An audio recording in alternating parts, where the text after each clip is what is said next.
Elliot, you guys have had a lot of success this season. You've beaten top teams in this NCAA tournament. Where's the mindset of this team? You got a lot of young players. Where's the mindset of this team going into the NCAAs?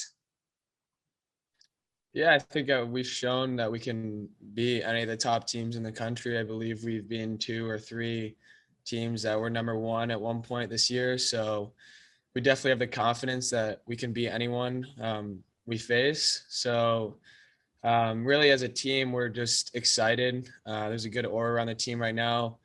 Everybody's kind of worked to get to this point in the season. So this is where it all counts. And everybody feels prepared, and we're just going to spend the next few days mentally getting prepared for Northern Arizona, and then see where it goes. But definitely take it one match at a time, and just make sure everybody's in a good spot mentally to try to perform our best.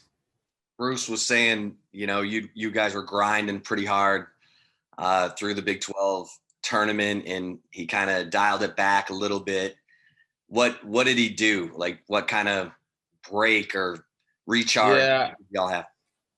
Yeah, I mean, I think he wanted to make practice a little bit less stressful, and so it was definitely intense, but there was a little bit more competing going on. So I guess it was more fun and a little bit less urgent that, I have to be out there and I have to feel great because I have a match on my mind in a few days. There was none of that. It was more, let's go out there, let's have fun, let's work hard, and maybe just take that stress off a little bit, so we can be fresh coming into this weekend, and then hopefully into the next coming weeks if we advance. And what do you like most about this team? I just enjoy the relationship I have with each guy on this team.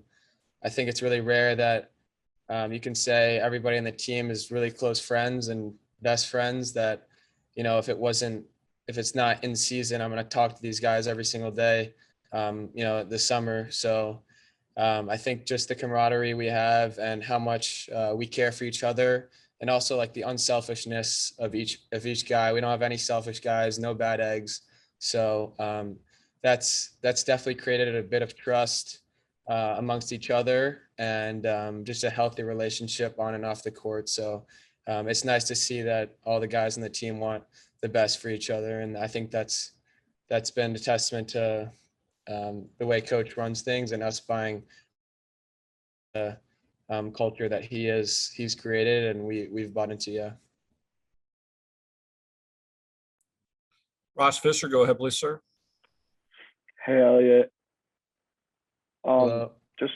Just wanted to know about your progression in your first full season at Texas.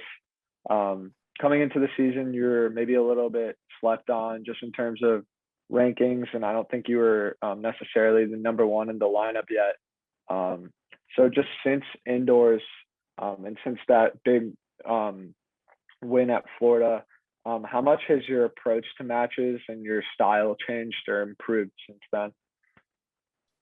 Yeah, I think as a team and then personally, I've operated with a chip on my shoulder, I feel like, this year, and same with the other guys. And I think that's definitely helped us. I've been working on some specific tactical things with the coaches that I knew were going to help me when I played the better players. I guess specifically, I've been trying to play more aggressive and commit to the game style I know I can play, because when you play better guys, it's definitely going to be more difficult. You're going to have less chances. So I think working towards that has definitely given me more confidence, because I see it sort of translating or happening on the practice court and then translating a bit in matches. So yeah, I think it's just the reason for I guess our success, and the way I've been playing is just having that chip on my shoulder and wanting to prove that we can beat anyone. And yeah.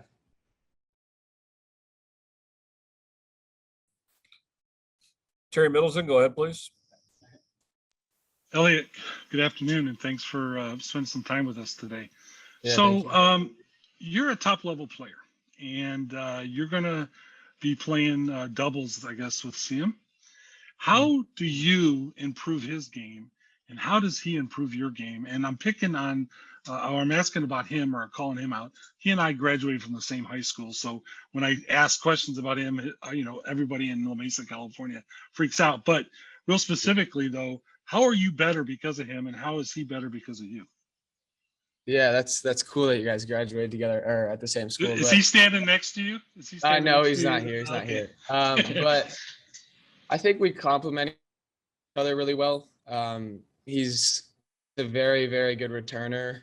I like to say my net skills are one of my strengths, and we're both confident from the back of the court. So I believe when we're both kind of gelling together, there's not much weakness that we have as a team, but also he's just really fun to play with. And I think that's what brings out sort of our best tennis is just when we're enjoying it out there. And I think just living with him this year, I've built a really strong relationship. And I think that's also been a reason for our success as a team. And yeah, I guess it would be, yeah, our games complement each other, or yeah, our games complement each one of our other games pretty well, but it's more, I guess, the relationship side of it. We're both, he's one of my best friends in the team, so I think going out there and going to battle with him, I know that he's, whether we're winning or losing, he's always gonna fight, and we're always gonna be in the match no matter who we're playing. That's fantastic. You also talked about the culture that coach has built, right? This team culture. Do you find that has extended also outside of tennis into the University of Texas? I mean, it seems that, all the teams are very gelled right now. Texas sports is just fantastic. And that, I'm just curious what your perspective is on outside of sports. Does that happen in the classroom? Does that happen on campus? Things like that. Yeah, I mean, I think being at the University of Texas, I think each one of us sort of realizes there's like a standard here and sort of a demand for excellence. And I definitely feel that amongst the athletic department. Most of the teams are top in the country, and you feel that camaraderie is when whatever we're going to lunch and you see guys hanging out, or I go to watch a practice or another game. So I think it's just playing for such a prestigious university. You have that standard that you have to set, and I think that's been something that in the classroom and on the field or the court, it's across the board. So yeah, I would just say it's kind of the culture the university has and just the prestige. Awesome. Thank you. Yeah. Got time for one last one. Ross, go ahead, please, sir. Elliot, earlier in the season, we talked about how you guys have much of the team has your 4 years of eligibility left, or 3 after this year. But I just want to know, knowing that you guys will have a few more chances at winning the national championship. I know you guys are obviously going for it this season and have a good chance of winning it. But do you think that being young makes you approach this tournament more fearlessly than, say, an older school or a team of older guys like grad transfers who might have one last chance at winning something in college? Do you think that you guys have less to lose, I guess, in a sense? Maybe. We were talking as a team yesterday, and Chi was actually talking about the reason. We were asking him, what's the reason you guys had so much success in 2019? And he was saying it was because, 5 of the guys were graduating and it was their last chance to play together as a team. So that resulted in them all giving whatever they could. And obviously they won the national championship that year. So I think maybe there's less pressure since we do have years to come, but I'm kind of trying to embrace that mindset that, hey, this is the last time I'm going to be able to compete with this exact group of guys. We have Jacob leaving and we have Peyton graduating. So that's something special to each of us. And I think there's no reason we shouldn't treat this like, it should be our last chance. And if we do that, I think that'll give us the best chance of success during the tournament. Bruce, congratulations on the season and the 4 seed. What's the mindset of the team coming out of the Big 12 championships? What do you feel like they learned there? How'd you like their response after that finals match? Yeah, well, it took a lot out of the team, out of all of us, especially the players, to have the kind of season they had, especially considering they're pretty young and inexperienced. None of them we don't have one guy on the team that's played an NCAA singles match yet. So it's a lot of firsts for all of them. So I think what they accomplished was pretty special. They had to be on every time. You saw the results. We won so many close matches. So I was pretty impressed with their effort there to, have a win against Oklahoma State, a team they've already beaten twice, and it's a top 20 team. So that was pretty impressive. And then Baylor was ready for us. They exacted some revenge on us after the last match. Played against them at their place just a week before. So they were very disappointed, as I'm sure you've seen teams be disappointed before when they get to a championship match and come short. But I think it was a good reminder for us, because we did fall a little short, in our opinion, of the level of competitiveness that we showed for most of the year. And it would have taken everything we've had to beat Baylor for a second time at their place, and we just didn't have it. So I don't know if the guys were a little mentally tired, or that human nature factor of, feeling proud that they got a share of the conference championship when we were picked, after being picked 4th. But they just came up a little short and weren't able to put the kind of mental effort on the court that they needed to have a chance to win. So they were very upset afterwards. We came back, we took a few days off, tried to tone down the stress level a little bit, and just tried to work hard physically and not worry about too much stuff. Tried to just enjoy being on the court again last week and tried to regroup and recharge. And then this week we're trying to gear back up, and I think they're together. I know that they've had a couple of team meetings before practice each day, and we've got leaders on the team, but they're all freshmen anyway. So, but I think I'm going to have to kind of lead the way a little bit more this year. But we've got a pretty mature team, considering their experience level, and they're excited to play. And what I want for them, what I've told them, is that I want them to have the kind of finish that is emblematic of the kind of season that they've had. And if they can do that, I think we've got a great chance to have a good result. So that's a long answer to a short question, but I think they're in a good spot now. Thank you. Ross Fisher, go ahead, please, sir.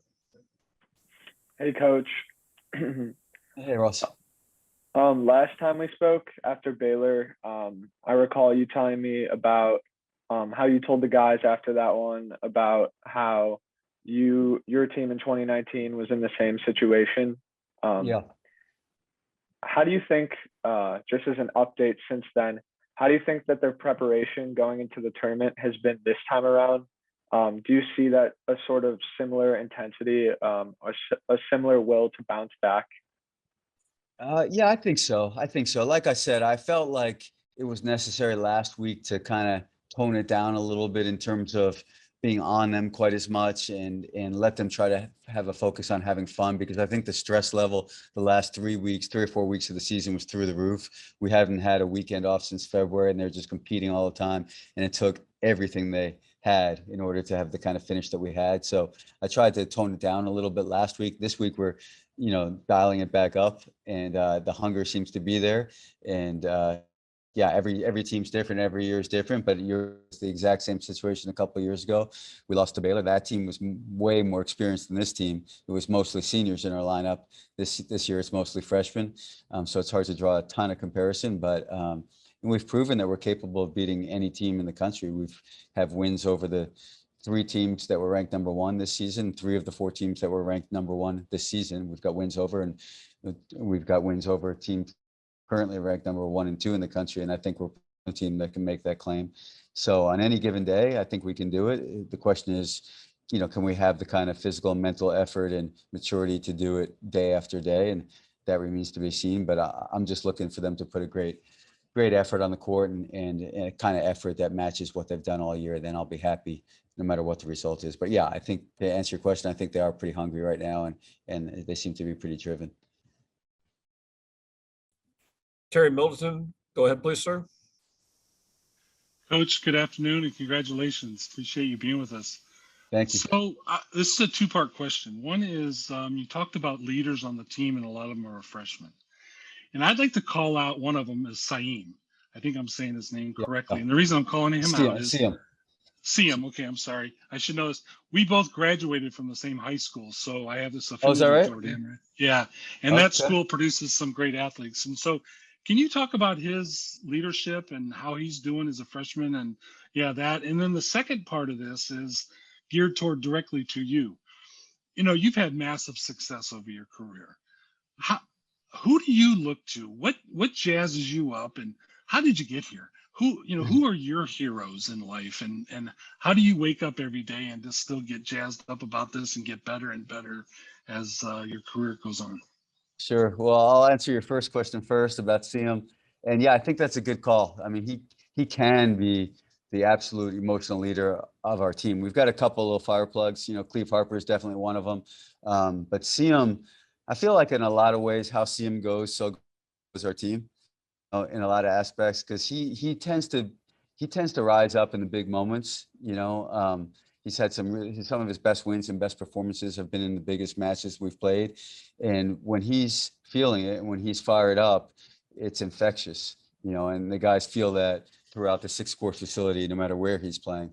So yeah, definitely he's got a big impact on the team. He can go the other way sometimes too, and you know, and that's often the case with some guys that are fiery. He can get kind of down and a little quiet at times. And so I've been talking to him lately about his emotional EKG, you know, that we want some spikes, but we want to avoid the big dips. And, you know, but I think typically if recent history is any guide to what's going to happen, I think he's going to step up and give us a good spark. So he's got a different kind of game. He can play a lot differently than most people play in college. He takes the ball early. He can finish points at the net. So he's got the potential to make a big impact on our lineup, not just in his spot. And as far as what jazzes me up every day, you know, it's funny. It's like, it's hard for me to believe that I've been doing this as long as I have. You know, my first Division I coaching job, I started in the fall of 1990, and I coached a Division III school for a couple of years before that. And I honestly feel the same now that I did then. Just, I don't know. I don't feel like I need anything to jazz me up, to be honest. I just love doing what I do, and it feels fresh every year because it's a different team every year, you know, and so every team is different. There's a different dynamic. I just really enjoy helping these guys. And the last few years have been especially enjoyable for me because we have such a good, mature, appreciative, hardworking, and passionate group of guys. And when you're around those kind of people, it does jazz you up. It gets me excited to be here every day. So I just enjoy it in short. And I've also been pretty fortunate to have been an assistant coach for many more years than I've been a head coach. You know, I was the head coach at Michigan for 10 years, and I have no idea how to count how many years I've been the head coach here, because, you know, last season wasn't complete and the season before was half a season. But you know, I was an assistant here for, I guess, about 5 years. And then at Florida, I was an assistant for 6 years. At Illinois, I was an assistant for 6 years. And so I've done that more. And I've had a few assistants during my time. And I've just been around a lot of good coaches that had a big influence on me. And I've taken some good lessons from each of them. So yeah, just being around good people and picking up bits and pieces here and there, and you know, putting together your own style over the years. But yeah, in short, I just enjoy it. And that's what gets me going every day. Fantastic. Thank you. Sure. One last one to Ross. Go ahead, please, sir. Hey, Coach. This time, just want to talk about the regional specifically.